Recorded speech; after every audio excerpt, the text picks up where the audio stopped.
전 어렸을 때 몸이 좀 허약해서 자주 아팠어요. 가끔은 부모님이 한밤에 절 안고 진료소를 찾곤 했는데 아무리 의사의 말투가 거슬리고 태도가 불친절해도 제가 제때 치료받을 수 있게 하려고 그런 걸 다 감내하셨죠. 부모님은 제가 혹시라도 더 아플까봐 밤을 새우면서 저를 챙겼어요. 나중에 제가 조금 컸을 때는 부모님이 밤늦게 퇴근하셨고 항상 피로해 보였어요. 전 그런 모습을 보면 마음이 아팠는데 부모님은 늘 이렇게 말씀하셨어요. 엄마 아빠가 조금이라도 더 벌어야 내가 편하게 살 수 있어. 내가 좋아하는 것도 돈이 있어야 사줄 수 있는 거야. 부모님이 절 위해 그렇게 희생하시니까 나중에 커서 부모님 고생시키지 말고 효도해야겠다고 마음먹었어요.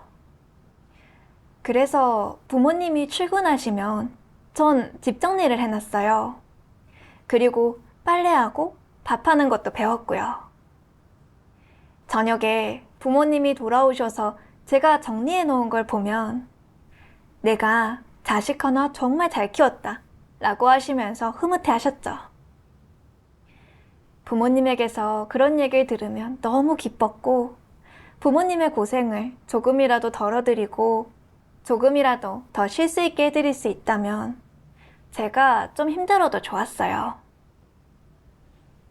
나중에 우리 세 식구가 다 하나님을 믿게 됐는데 저는 다른 지역에 가서 본분을 이행하게 됐어요. 엄마는 제가 본분을 이행하는 걸 많이 지지해줬어요.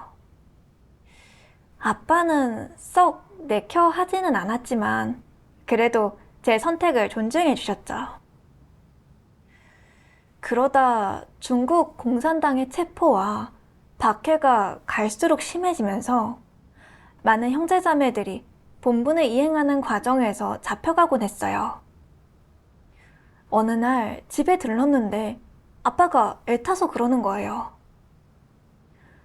내가 지금까지 널 어떻게 키웠는데 난 너한테 큰 거 안 바란다. 그냥 우리 곁에 있으면 돼.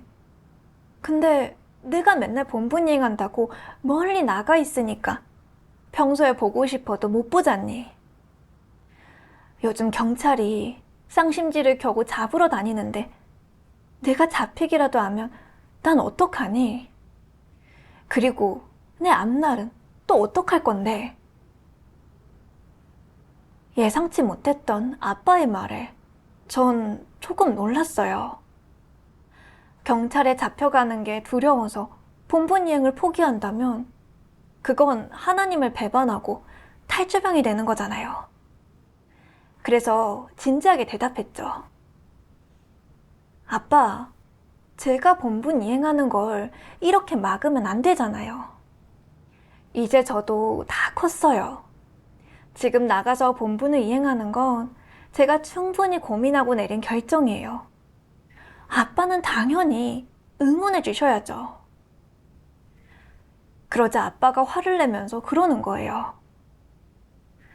내가 지금까지 너를 어떻게 키웠는데 이렇게 그냥 가버리는 거니? 내가 이제야 눈을 제대로 떴네. 지금까지 그냥 고마운 줄 모르는 배은망덕한 자신을 키운 거였어. 그런 말을 들으니까 가슴이 시리고 눈물이 날 것 같았어요. 그리고 어렸을 때 아빠가 절 보살핀다고 밤새 주무시지도 못했던 모습, 엄마 아빠가 절 먹여 살리겠다고 열심히 일하던 모습들이 떠올랐어요. 근데 저는 부모 공경은 고사하고 같이 있는 것조차 못 해드리니까 딸로서 의무를 다하지 못하는 것 같은 거예요. 씩씩거리면서 가버리는 아빠의 뒷모습을 보니까 마음이 편치는 않았어요. 그래서 최대한 부모님하고 같이 있고 싶어서 집 근처에서 최대한 할 만한 본분을 이행할까 싶은 생각도 했어요. 근데 한편으로는 하나님을 생각해봤어요. 하나님을 믿기 전에는 많이 공허했고, 제가 이 세상에 왜 왔는지 몰랐지만, 하나님의 말씀을 통해서 사람은 하나님의 피조물로서 하나님께서 주신 생기로 숨을 쉬고, 저는 제 사명을 위해 이 세상에 오게 됐다는 걸 알게 됐거든요. 그러면서 제가 존재하는 가치를 알게 됐고, 공허함과 막막함을 떨치게 됐고요. 하나님의 크신 사랑을 누린 제가 양심 없이 본분 이행을 포기할 순 없겠더라고요.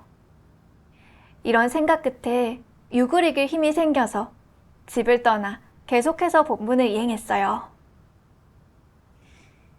한 번은 본분을 이행하다가 경찰에 잡혀갔는데, 취조 과정에서 경찰이 제 둘째 삼촌을 구치소에 데리고 온 거예요. 경찰은 둘째 삼촌이 사실 제 생부라고 했어요.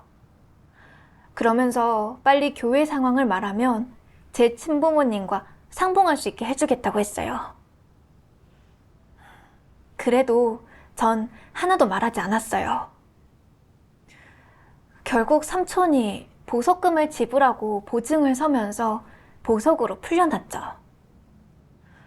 경찰은 제가 키워준 부모님을 따라 하나님을 믿게 됐다고 의심했기 때문에 고향에 가지 못하게 했고, 삼촌에게 저를 다른 지역에 데리고 가라고 했어요. 더구나 삼촌이 보증을 서다 보니 경찰은 사흘이 멀다 하고 삼촌한테 전화해 겁을 줬어요. 결국 삼촌은 공산당의 유언비어에 넘어가 제가 하나님 믿는 걸 반대했죠. 그러면서 너도 이만큼 컸으면 철이 들어야지.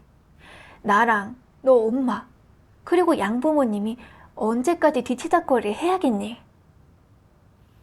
내가 하나님을 믿기 때문에 경찰이 매일 전화해서는 못살게 구이잖아. 내가 이 나이에 경찰한테 혼나면서도 웃으면서 사정하는 것도 다 너 때문이야. 너는 내 아빠가 얼마나 힘든지 아니? 라고 말했어요.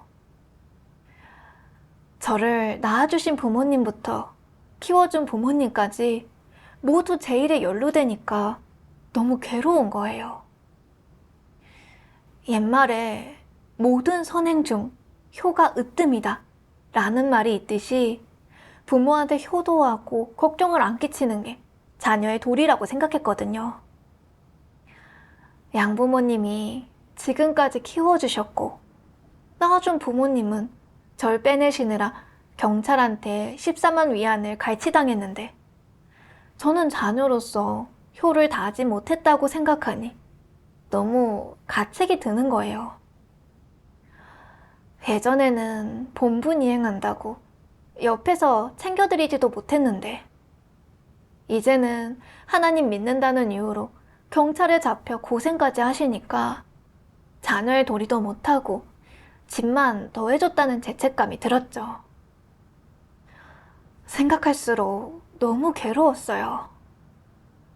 심지어는 내가 더 이상 하나님을 믿지 않으면 가족들이 편하게 지낼 수 있지 않을까? 내가 죽으면 경찰도 우리 집을 주시하던 걸 멈추지 않을까? 부모님들도 더 이상 이런 수모를 안 당하지 않을까? 라는 생각까지 했죠. 그때는 정말 심적으로 너무 힘들었어요. 하지만 그런 생각은 하나님을 배반하려는 의도라는 걸 깨닫게 되자 하나님께 너무 면목이 없었어요. 근데 절 낳아준 부모님과 키워준 부모님까지 저 때문에 고생하시는 걸 생각하면 미안한 마음이 너무 컸죠. 양쪽으로 신경 쓰이면서 안정이 안 됐어요. 한동안 삼촌과 승모는 제가 신앙을 포기하게 만들려고 동료한테 절 감시해달라고 부탁했고, 제가 조금만 집에 늦게 들어가도 어디 갔었니? 누구 만났어? 라고 캐물었어요.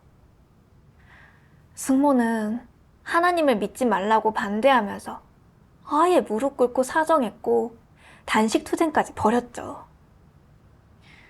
그런 상황이 생기니까 정신적으로 무너질 것 같은 거예요. 이 집에서는 제 자유를 찾아볼 수 없고 인권도 없었고 누군가 목을 조여오는 것처럼 숨이 막힐 정도였어요. 그래서 하나님 믿는 것 때문에 이렇게까지 해야겠어요? 저한테 왜 이러는 거예요? 라고 따지고 싶고 반항하고 싶은 마음이 굴뚝 같았지만 저 때문에 연루되어 거에게 벌금까지 문 걸 생각하면 따지고 싶은 마음이 사라졌어요. 반대로 제가 불효해서 그런 거라고, 어쩔 수 없어서 그런 거라고 세상에 틀린 부모는 없다고 생각하면서 넘어갔죠. 한동안은 어떻게든 부모님께 잘해서 미안한 마음을 채워보려고 했어요. 건강식품도 사드리고 가사를 혼자 다 하고 죽도록 일하면서 열심히 돈을 벌었고 매일 늦게까지 야근해도 싫지 않았어요. 한 푼이라도 더 벌어서 부모님을 편하게 해드리고 싶었거든요. 그러다 보니까 어느새 하나님과는 점점 멀어졌고 심지어 기도조차 하지 않게 되더라고요.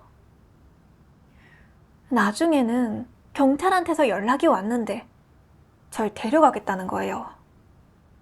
절 통해서 교회 상황을 더 파악하고 싶은 거였죠. 계속 집에 있으면 다시 잡혀갈 수밖에 없잖아요.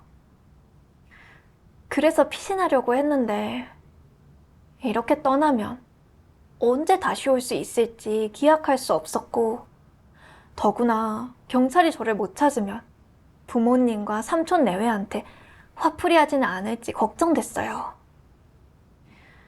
그렇게 되면 제가 진짜 불효하는 것 같았어요. 머릿속에는 온통 부모님이 해준 말뿐이었어요. 숙모는 제가 곁에 있으면 좋겠다고 제대로 된 가정을 원한다고 했고 삼촌은 제가 다 컸고 철이 들었으니까 부모님을 생각할 줄 알아야 한다고 했죠. 또 아빠는 자기가 배은망덕한 자식을 키운 게 아니길 바란다면서 부모를 공경할 줄 아는 자식을 원한다고 했었죠. 그때 정신적으로 무너질 것 같았어요. 그래서 하나님께 기도했죠. 하나님, 경찰이 체포하려 해서 이제는 집에 있을 수 없을 것 같습니다. 하지만 제가 이렇게 떠나면 그것은 불효가 되고 양심적이지 못한 것 같아 너무 괴롭습니다. 하나님, 제가 어떻게 선택하는 게 맞는지 모르겠습니다. 하나님께서 절 이끌어 주십시오. 기도하고 난 후에 하나님의 말씀 한 단락이 떠올랐어요. 새로운 생명이 이 세상에 올 때 창조주의 예정과 인도가 없다면 가족, 귀속, 진정한 집도 없이 어디로 가야 할지, 어디에서 머물러야 할지 알지 못할 것이다. 창조주가 세심히 안배에 머무를 곳을 주었기에 그에게 부모와 귀속, 가족이 생기는 것이다. 이로부터 이 생명의 인생 여정이 시작된다. 이 과정에서 새 생명의 탄생은 창조주의 안배에 의해 이루어지는 것이며 장차 이 생명이 가지게 될 모든 것 역시 창조주가 부여하는 것이다. 이 새 생명은 아무것도 가진 것 없는 표류체에서 조금씩 피와 살이 있고 모양을 갖춘 사람이 되어간다. 그 생명은 사고를 하고 숨을 쉴 수 있다. 따뜻함과 차가움을 느끼고 물질 세계의 여느 피조물과 다를 바 없이 정상적인 활동을 할 수 있다. 또한 창조된 사람이라면 누구나 반드시 겪게 될 세상만사를 경험하게 된다. 창조주가 한 사람의 출생을 결정한다는 것은 그 사람이 사는 데 필요한 모든 것을 부여해 준다는 것을 의미한다. 그리고 한 사람이 태어난다는 것은 사는 데에 필요한 모든 것을 창조주로부터 얻는다는 것을 의미한다. 또한 장차 또 다른 형태로 창조주의 공급과 그의 주재 아래에서 살게 된다는 것을 의미한다. 하나님의 말씀을 통해 알게 됐어요. 저는 고독한 표류체에 불과한 존재였어요. 단지 하나님께서 저를 위해 가족과 부모를 예비해 주신 거였죠. 그건 하나님의 주제잖아요.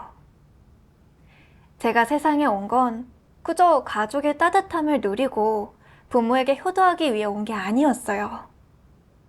저는 피조물로서 짊어져야 할 책임과 사명을 위해 온 거였죠. 근데 오로지 부모님의 바람을 채워주기 위해서 제 본분을 버린다면 그건 하나님께서 바라시는 모습이 아니죠. 제 모든 건 하나님께서 주신 건데 어떻게 제 본분을 버리고 하나님을 배반하겠어요? 결국 저는 집을 떠나 본분 여행을 시작했어요. 얼마 안 돼 경찰이 저를 찾지 못하니까 둘째 삼촌을 잡아 가뒀다는 얘기를 들었어요. 소문에는 제가 나타나면 삼촌을 풀어주기로 했다는 거예요. 순간 눈앞이 아찔해지면서 삼촌한테 너무 미안한 마음이 들었죠. 당장 돌아가서 저랑 삼촌을 맞바꾸고 싶은 마음이 굴뚝 같았어요. 마음은 본분에 있지 않았고 머릿속에는 온통 함께 웃고 떠들던 가족들의 모습뿐이었어요. 제가 가족들한테 불행을 안겨준 것 같았거든요. 특히 삼촌이 경찰에 잡혀가 무슨 봉변을 당할지, 심하게 폭행당하지는 않을지 걱정됐죠. 생각할수록 너무 괴로워서 하나님께 기도했어요. 하나님, 오늘 저한테 이런 상황이 닥쳤는데 어떻게 헤쳐나가야 할지 모르겠습니다. 마음이 아프고 본분을 이행하고 싶은 마음도 없습니다. 근데 이런 상태에 빠져있고 싶진 않습니다. 하나님, 전 어떻게 해야 할까요? 제가 이런 상태를 바로잡을 수 있도록 이끌어주세요. 기도를 하고 하나님의 이 말씀을 보게 됐어요. 하나님을 믿고 본분을 이행하기 위해 가정을 버린 사람이 있다. 그로 인해 이름이 알려지자 정부에서는 수시로 그의 집을 찾아가 수색하며 그의 부모를 괴롭히고 그를 내놓으라고 협박했다. 이에 이웃 사람들은 양심도 없지. 부모를 공양하지도 않고 말이야. 효도는 고사하고 부모에게 이렇게 많은 배를 끼치다니 불효자야. 라고 비난했다. 이 비난에 진리에 부합하는 말이 한마디라도 있느냐? 없습니다. 하지만 이 모든 말이 이방인의 눈에는 옳은 것으로 보이지 않겠느냐? 이방인들 사이에서 이런 관점은 가장 정당하고 합리적이며 윤리에 부합하며 이렇게 말하는 것은 처신의 기준에도 부합한다. 그 기준 안에 얼마나 많은 내용이 들어있든 예컨대 부모를 어떻게 공경해야 할지, 부모를 어떻게 죽을 때까지 책임져야 할지, 부모에게 얼마나 보답해야 할지 등의 기준이 진리에 부합하든 부합하지 않든 그 기준은 이방인의 눈에 긍정적인 사물이자 긍정적 에너지, 옳은 것으로 보이며 어떤 집단에서도 질책받지 않는다. 이방인들 사이에서 사람이 살아가는 기준은 바로 이런 것인데 내가 이런 것들을 해내야 남들 눈에 합당한 자격을 갖춘 좋은 사람으로 보인다. 하나님을 믿고 진리를 깨닫기 전까지 너 또한 이렇게 처신하는 자가 좋은 사람이라고 확신하지 않았더냐? 게다가 너는 이러한 것들로 자신을 평가하고 제약하며 스스로에게 이런 사람이 되라고 요구했다.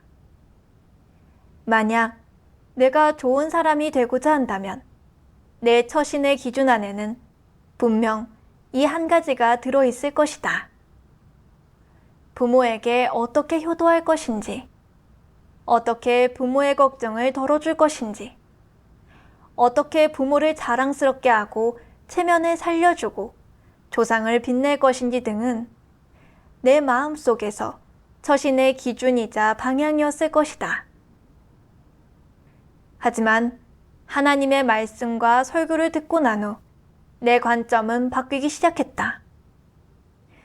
너는 모든 것을 버리고 피조물의 본분을 이행해야 한다는 사실을, 하나님은 사람이 그렇게 처신하기를 요구한다는 사실을 깨달았다. 피조물의 본분을 이행하는 것이 진리임을 아직 확신하지 못했을 때, 너는 마땅히 부모에게 효도해야 한다고 생각했겠지만, 또 한편으로는 피조물의 본분을 이행해야 한다고 생각하면서 모순적인 마음이 들었을 것이다. 하지만 하나님 말씀의 끊임없는 양육과 목양을 통해 조금씩 진리를 깨닫게 되면서 너는 비로소 피조물의 본분을 이행하는 것이 지극히 당연한 이치임을 인식하게 되었다. 오늘날 수많은 사람이 진리를 받아들이고 사람의 전통관념과 상상 속 처신의 기준을 철저히 저버렸다. 이러한 것들을 완전히 내려놓으면 하나님을 따르고 본분을 이행할 때 이방인의 판단과 정죄의 말에 통제되지 않고 자유롭게 벗어날 수 있을 것이다. 하나님의 말씀을 보면서 많은 걸 느꼈어요. 전 대부분 세상 사람의 윤리를 기준으로 옳고 그름을 판단하고 있었는데 그건 다 진리에 부합하지 않는 거죠. 제 생명은 하나님께로부터 비롯됐고 하나님께서 제 영혼을 이 세상에 보내셨죠. 또 가족과 부모를 예비하시고 말세에 구원받을 수 있도록 택하시고 피조물의 본분을 이행할 기회를 마련해 주셨잖아요. 그건 온전히 하나님의 사랑과 은총이죠. 근데 가족이 경찰에 끌려가게 되자 제가 하나님을 믿어서 가족한테 재앙을 초래했다고 생각하고 본분을 포기하고 하나님을 배반하려고 했으니 그게 얼마나 어리석은 거예요. 제 가족들이 그런 순환을 당하는 건 완전히 공산당 악마가 벌인 짓이잖아요. 그들은 하나님을 대적하고 크리스천을 핍박하고 제 가족들을 괴롭히고 체포하면서 우리 부모님에게 하루도 편한 날을 허락하지 않았어요. 사실 원흉은 공산당이거든요. 근데 저는 공산당을 증오하는 게 아니라 제가 하나님을 믿어서 가족한테 누를 끼치게 됐다고 생각했으니 천지분간을 못하는 존재였죠. 그제서야 깨달았어요.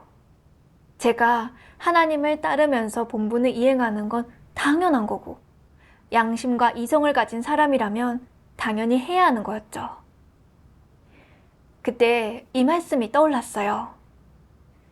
한 사람이 얼마나 많은 고통을 받아야 하는지, 얼마나 많은 길을 가야 하는지는 모두 하나님이 정해놓으신 것이라 그 누구도 누구를 도와줄 수 없다. 하나님을 믿는 사람이든 믿지 않는 사람이든 모든 사람의 일생은 하나님의 손에 달려있고 하나님께서 다 주관하시고 주재하시잖아요. 누가 고생을 얼마나 해야 할지도 하나님께서 다 정해놓으신 거라 제가 바꿀 수 없는 거죠. 저를 낳아주신 부모님이나 키워주신 부모님이다 다 하나님께 달려있으니까 제가 할 일은 다 하나님께 맡기는 거죠. 그래서 조용히 기도했어요. 모든 걸 하나님께 맡기고 하나님의 안배하심에 순종하겠다고요. 그 후에 하나님의 이 말씀을 보면서 제 내적 상태에 대해 조금 더 알게 됐어요. 전능하신 하나님께서 말씀하셨습니다. 중국 전통 문화의 영향으로 중국인의 전통관념에는 마땅히 부모에게 효도해야 하고 부모에게 효도하지 않는 자는 불효자라는 생각이 자리 잡고 있다. 사람은 어릴 때부터 이런 것을 주입받았으며 거의 모든 가정에서 이렇게 가르치고 학교와 사회에서도 이렇게 교육한다. 사람의 머릿속에 이런 것이 주입되면 부모님께 효도하는 것이 무엇보다도 중요해. 부모님께 효도하지 않는다면 나는 좋은 사람이 아니라 불효자야. 사회 여론에 질타를 받을 거고 양심 없는 사람이 될 거야. 라는 생각을 갖게 된다. 이 관점이 옳으냐? 하나님이 선포한 그 많은 진리를 사람들은 모두 보았다. 하나님이 사람에게 반드시 부모에게 효도하라고 했느냐? 하나님을 믿으며 반드시 깨달아야 하는 진리 가운데 그런 내용이 있느냐? 그런 내용은 없다. 하나님은 몇몇 원칙들만 교제했을 뿐이다. 하나님은 말씀에서 어떤 원칙으로 사람을 대하라고 요구하느냐? 하나님이 사랑하는 것을 사랑하고 하나님이 미워하는 것을 미워하는 것이다. 이것이 사람이 지켜야 할 원칙이다. 하나님은 진리를 추구하고 하나님의 뜻대로 행하는 사람을 사랑한다. 이 또한 사람이 사랑해야 하는 사람이다. 하나님의 뜻대로 행하지 못하고 하나님을 미워하거나 거역하는 사람은 하나님이 혐오하는 사람으로 우리도 마땅히 혐오해야 한다. 이것은 사람에 대한 하나님의 요구이다. 만약 내 부모가 하나님을 믿지 않고 하나님 믿는 것이 올바른 길이고 하나님을 믿어야 구원받을 수 있음을 분명히 알면서도 받아들이지 않는다면 그들은 틀림없이 진리를 싫어하고 증오하는 사람일 것이며 틀림없이 하나님을 대적하고 증오하는 사람일 것이다. 하나님도 당연히 그들을 혐오하고 증오할 것이다. 너는 이런 부모를 혐오할 수 있겠느냐? 그들이 하나님을 대적하고 욕한다면 틀림없이 마귀이자 사탄일 것이다. 너는 그들을 증오하고 저주할 수 있겠느냐? 이는 다 현실적인 문제이다. 내 부모가 내가 하나님 믿는 것을 막는다면 너는 그들을 어떻게 대해야 하겠느냐? 하나님이 사랑하는 것을 사랑하고 하나님이 미워하는 것을 미워하라 라는 하나님의 요구대로 대해야 한다. 은혜 시대의 예수는 누가 내 모친이며 내 동생들이냐? 누구든지 하늘에 계신 내 아버지의 뜻대로 하는 자가 내 형제요 자매요 모친이니라 라고 했다. 은혜 시대에 벌써 이 말씀이 있었고 오늘날 하나님이 한 하나님이 사랑하는 것을 사랑하고 하나님이 미워하는 것을 미워하라 라는 말씀은 더욱 명확하고 단도직입적이다. 그러나 사람은 흔히 하나님이 한 이 말씀의 참된 의미를 깨닫지 못하고 있다. 가령 하나님을 부인하고 대적하여 하나님의 저주를 받은 사람이 있다고 치자. 하지만 그 사람이 너의 부모나 가족이라면 그가 겉으로는 악인 같아 보이지 않고 내게도 잘해준다면 너는 그를 미워할 수 없으며 심지어 가까이 왕래하며 변함없는 관계를 유지할 것이다. 하나님이 이런 사람들을 증오한다는 말을 들을 때면 너는 마음이 괴롭다. 하나님 편에 서지 못하고 모질게 그들을 버리지 못하며 정에 얽매여 여전히 그들과의 인연에 연연하는데 이는 무엇 때문이겠느냐? 내 정이 너무 깊어 그것이 내가 진리를 실행하는 걸 방해하고 있기 때문이다. 너를 잘 대해주므로 내가 증오할 수 없는 것이다. 내게 해를 끼쳤을 때 그제야 증오하기 시작한다면 너의 그 증오가 진리 원칙에 맞겠느냐? 이 밖에도 너의 내면은 전통관념에 얽매여 있다. 너는 너의 부모나 가족인 그들을 증오하면 사회로부터 버림받고 여론의 질타를 받을 것이고 인간이 아닌 양심 없는 불효자라는 비난을 받을 것이며 벌을 받고 벼락을 맞을 것이라고 생각한다. 설령 그들을 미워하려고 해도 양심에 찔리는 것이다. 그런 양심적 반응이 어디서 비롯된 것이냐? 어려서부터 가정의 유전과 부모의 교육, 전통 문화의 영향이 너에게 일종의 사상을 심어 놓았고 이 사상이 내 마음에 깊이 뿌리 내린 탓에 너는 부모에게 효도하는 것이 당연한 것이고 옛 조상의 유전이 영원히 좋은 것이라고 착각하게 된다. 내 마음속에 먼저 들어가 주인이 된 그것은 내가 하나님을 믿고 진리를 받아들이는 것을 크게 교란하고 방해한다. 또한 내가 하나님 말씀을 실행하지 못하고 하나님이 사랑하는 것을 사랑하지 못하고 하나님이 미워하는 것을 미워하지 못하게 한다. 하나님의 말씀을 보면서 깨달았어요. 사탄은 이런저런 방식으로 사람을 폐괴시키고 있었죠. 예를 들면 부모의 가르침, 학교의 교육, 주변 사람들의 말을 통해 부모가 낳아주고 길러주었으니 우리는 당연히 부모님의 은혜에 보답해야 한다고 하죠. 그것을 못하면 양심 없고 불효자이니 사람들에게 버림받아야 한다고 생각하게 만드는 거죠. 저도 어려서부터 그런 관점을 주입받았어요. 모든 선행 중 효가 으뜸이라든가 세상에 틀린 부모는 없다라든가 이런 전통적 사상 관점이 제 안에 자리 잡고 있었기 때문에 저는 집을 떠나 본분을 이행하면 부모님을 보살펴 줄 수 없다고 생각해 죄책감을 느끼게 됐고 본분을 이행하려는 마음도 잃게 됐죠. 심지어 본분 이행을 위해 다른 지역에 간 걸 후회했고 둘째 삼촌이 14만 위안의 보석금을 내고 저를 빼내주고 나중에는 경찰한테 잡혀가기까지 했을 때 저는 제가 하나님을 믿은 탓에 그들에게 누를 끼쳤다고 생각했어요. 그래서 본분을 포기하고 하나님을 배반하려고 했죠. 심지어는 그냥 죽어버릴까 하는 생각도 했었거든요. 삼촌과 숙모는 하나님 믿지 못하게 하려고 제 자유를 빼앗고 제 행적을 감시했고 심지어 무릎 꿇고 사정하고 단식하면서까지 하나님을 믿지 말라고 반대했어요. 물론 그때도 너무 괴롭고 답답했지만 감히 반항할 수도 반항하고 싶은 마음도 없었어요.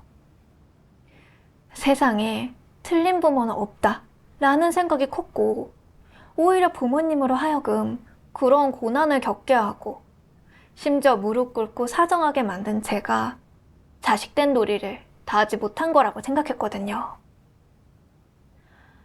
그때도 저는 부모님의 요구에 따라 본분을 이행하지 않는 건 하나님에 대한 배반이고 진리를 얻을 수 있는 기회를 잃게 될 수 있다는 걸 알았지만 반항할 힘이 없었어요. 물론 하나님을 믿지 않겠다 라는 말을 뱉지는 않았죠. 하지만 거의 6개월 동안 제가 했던 행동을 보면 사탄과 전통사상 앞에 고개 숙인 거나 다름이 없었어요. 온통 과오와 오점만 남겼고 매번 하나님을 배반하는 행동만 했었죠. 근데 이번에는 제대로 알게 됐어요. 부모 공경이 긍정적인 건 맞지만 진리는 아니잖아요. 근데 그런 관점 때문에 원칙을 잃게 되는 거였고, 선악을 구분 못하고 천지를 분간하지 못하게 되는 거였어요. 삼촌 내외가 하나님을 믿지 말라고 반대하고 감금하는 식으로 저를 대하고 하나님을 모독하고 심지어 우리가 죽기 전까지는 내가 하나님 믿는 걸 눈뜨고 볼 수 없다. 이 집에 하나님이 존재하면 우리가 살 수 없고 우리가 있으면 하나님은 존재할 수 없다. 라는 말까지 했었거든요. 그들의 본질은 하나님과 적대적인 거잖아요. 그리고 키워준 아빠는 계속 제 발목을 잡으면서 사탄의 심부름꾼이자 부정적인 역할을 했었어요.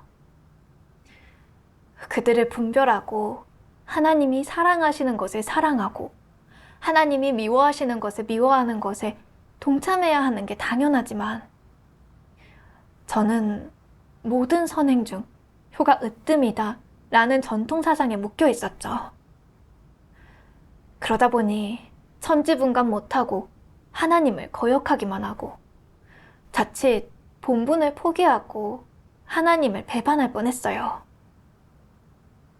그제야 사탄이 주입한 사상과 관점은 모두 관계없고 사람을 미혹하고 해치는 거란 걸 분명히 알게 됐어요. 그 후에 하나님의 이 말씀을 보게 됐어요. 자식의 입장에서 부모가 너를 극진하게 보살피든 정성껏 보호하든 결국 책임과 의무를 다하는 것이다. 그들이 너를 키우는 목적이 무엇이든 이것은 그들의 책임이다. 그들이 너를 낳았으니 책임을 져야 마땅하다. 이렇게 본다면 부모가 내게 하는 것이 은혜라고 할 수 있겠느냐? 그렇다고 할 수 없다. 그렇지 않으냐? 부모가 내게 그 책임을 다하는 것을 은혜라고 할 수 없다. 화초를 하나 키워도 물을 주고 비료를 주며 책임을 다하는데 그것도 은혜라고 할 수 있겠느냐? 더더욱 그렇다고 할 수 없다.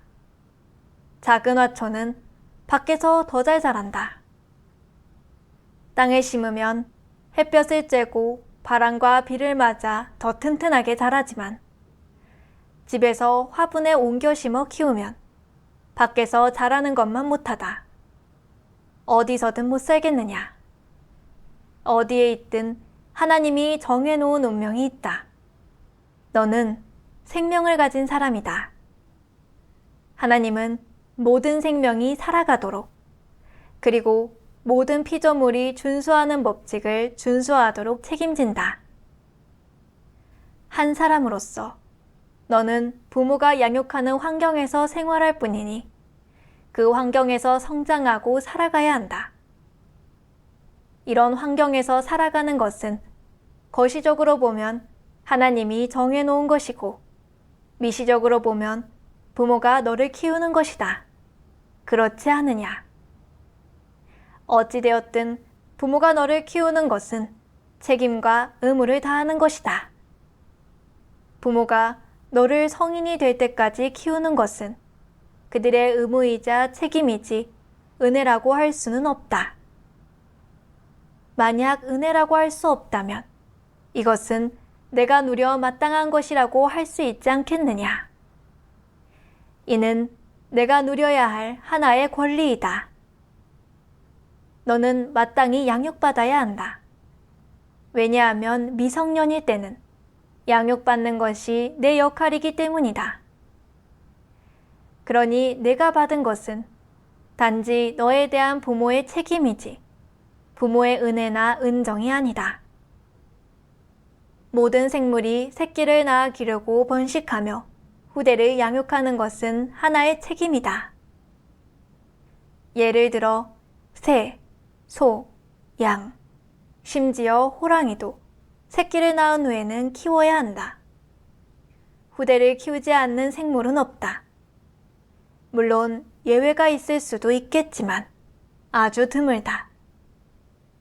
이는 생물이 생존하는 자연스러운 현상이며 생물의 본능이다. 그것을 은혜로 귀결시킬 수는 없는 것이다. 이는 그저 창조주가 동물과 인간에게 정해준 법칙을 따르는 것일 뿐이다. 그러므로 부모가 너를 키우는 것은 결코 은혜가 아니다.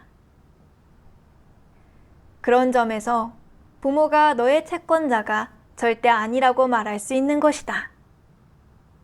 그들이 내게 책임을 다하고 심혈을 쏟고 돈을 썼다고 해서 너더러 갚으라고 하는 것은 당치 않은 일이다. 그것이 부모로서의 책임이기 때문이다. 그것이 책임이고 의무라면 아무런 대가가 없어야 한다. 보상을 요구해서는 안 되는 것이다. 부모가 너를 키우는 것은 단지 책임과 의무를 다하는 것일 뿐이니 대가가 없어야 하고 거래가 되어서도 안 된다. 그러니 너는 갚을 생각을 가지고 부모를 대하거나 부모와의 관계를 다룰 필요가 없다. 하나님의 말씀을 통해서 알게 됐어요. 부모가 자식을 낳고 키우고 극진하게 보살피는 건 은혜가 아니라 부모로서 당연히 다해야 하는 책임이자 의무인 거죠. 하나님의 말씀처럼 밖에서 자라는 작은 화초를 집 마당에 옮겨 심으면 사람에게는 물을 주고 비료를 주면서 키우고 챙겨야 하는 책임이 따르고 고양이나 강아지 같은 작은 동물도 후대를 이어나가기 위해 자기 새끼를 보살피는 건 본능적인 것과 마찬가지였어요. 부모와 자녀 사이도 다를 게 없었죠. 자식이 성인이 되기 전까지 부모가 자녀를 키우고 돌보는 건 부모가 응당해야 할 책임과 의무이자 하나님께서 주신 본능이기 때문에 자녀가 부모에게 빚진 건 결코 아니었어요. 전 여태까지 저를 키워주신 부모님께서 저를 극진히 보살펴 주셨기에 당연히 그 은혜를 갚아야 한다고 생각했어요. 또한 둘째 삼촌과 숙모에게는 낳아주신 은혜가 있으니 보답해야 한다고 생각했죠. 근데 이제는 정확하게 알았어요. 제 숨결은 부모님이 주신 게 아니라 하나님께서 주신 거잖아요. 하나님께서 저에게 숨결을 주시지 않았더라면 부모가 낳았어도 사산밖에 안 되잖아요. 제가 클 때까지 부모가 저를 키우고 보살피고 좋은 성장 환경을 만들어준 건 부모로서 당연한 의무를 다하는 거였고 또한 하나님의 정하심이자 안배하심이 있는 거였어요. 무엇보다 제가 성장하는 과정에서 저를 진정으로 보살펴 주시고 보호해 주신 분은 하나님이시죠. 일례로 제가 학교 때 스쿠터 속도 조절을 못해서 석판과 트럭 사이에 낀 적이 있거든요. 그때 대형 트럭이 빠른 속도로 달렸고 그 속도에 제 스쿠터도 부득이하게 앞으로 미끄러져 갔는데 제 발이 스쿠터와 트럭 사이에 낀 채로 끌려갔어요. 그러다가 넓은 도로까지 가서야 제 스쿠터가 멈췄거든요. 정말 위험한 상황이었고 보는 사람들도 제가 크게 다쳤을 거라고 생각하면서 손에 땀을 쥐었어요. 물론 저도 걷지 못할 정도로 많이 다쳤을 거라고 생각했고요. 근데 놀랍게도 상처 하나 없었거든요. 그건 분명 하나님께서 묵묵히 보살펴 주시고 보호해 주신 거잖아요.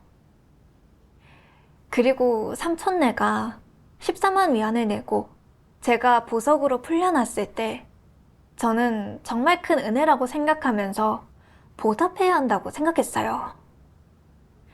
근데 깨닫고 보니까 외적으로는 삼촌네가 돈을 내주었지만 그 뒤에는 하나님의 주재하심과 안배하심이 있었어요. 한동안 삼촌네는 자신도 놀랄 정도로 돈을 쉽게 벌었거든요. 솔직히 하나님께서 그렇게 돈을 벌 수 있게 해주지 않으셨다면 절 위해 내줄 돈이 어디 있었겠어요. 그때 하나님의 이 말씀이 생각났어요. 우리는 누구든 우리에게 은혜를 베푼 사람을 모두 하나님으로부터 받아들여야 한다. 특히 우리 부모가 우리를 낳아 키운 것은 모두 하나님의 안배요. 하나님이 모든 것을 주재한 것이다. 사람은 단지 봉사하는 도구에 지나지 않는다. 겉보기엔 부모가 저를 낳고 키우고 둘째 삼촌 내외가 돈으로 저를 빼내줬지만 진리의 편에서 보면 모두 하나님의 주관하심과 안배하심이 있었어요. 부모는 저의 채권자가 아니기에 전 제 목숨과 하나님께 구원받을 기회를 담보로 빚을 갚을 이유가 없었어요. 부모 공경은 할 수 있지만 그건 제 능력이 되는 범위에서 합당한 상황과 여건이 되는 만큼만 하면 되는 거였죠. 그럴 여건이 안 되면 가책받을 것도 없고 오직 제 본분을 이행하는데 집중하면 되는 거였어요. 만약 부모 공경 때문에 하나님을 포기하고 진리를 포기한다면 사람한테 효자로 불리게 되더라도 창조주를 배반하게 되는 거잖아요. 그게 진짜 대형무도한 거고 인성도 없는 거죠. 사실 제가 진짜 죄송해야 할 대상은 부모가 아니라 하나님이시죠. 지금까지 저를 보살펴 주시고 보호해 주신 분은 하나님이시니 제가 감사해야 할 대상은 하나님이시거든요. 하나님의 사랑을 생각하니까 가슴이 뭉클해지는 거예요. 그래서 기도했어요. 하나님, 지금 제 부모님이 어떤 일을 겪든 경찰이 부모님을 어떻게 대하든 다 하나님 손에 있는 줄 믿습니다. 제가 바꿀 수 있는 건 없습니다. 부모님을 온전히 하나님께 맡기고 저는 마음을 가다듬고 착실하게 피조물의 본분을 다하고 당신의 역사하심을 잘 체험해 나가겠습니다. 그 뒤로는 가족들한테 닥친 상황에 대해서도 한결 편하게 생각했고 본분을 어떻게 잘 이행할지에 대해 생각했어요. 얼마 안 돼 엄마랑 연락이 닿았어요. 편지를 통해 엄마의 체험을 들었는데 엄마는 이번 상황을 겪으면서 진리를 추구하겠다는 의지를 더 굳히게 됐다면서 집 걱정은 하지 말고 진리 추구에만 신경 쓰고 본분을 잘 이행하라고 했어요. 게다가 경찰도 제가 집에 돌아오지 않는 상황에서 삼촌을 가둬봤자 아무 소용이 없다는 걸 아니까 풀어줬다고 했어요. 정말 너무 감동이었어요. 그리고 저에게 닥친 모든 상황 속에는 온전히 제 안의 불순물을 정결케 하고 저의 이를 바라보는 관점을 바로잡아주기 위한 하나님의 뜻이 담겨 있단 걸 깨달았어요. 하나님은 제 생명에 대해 끝까지 책임져 주셨죠. 하나님께 진심으로 감사드려요.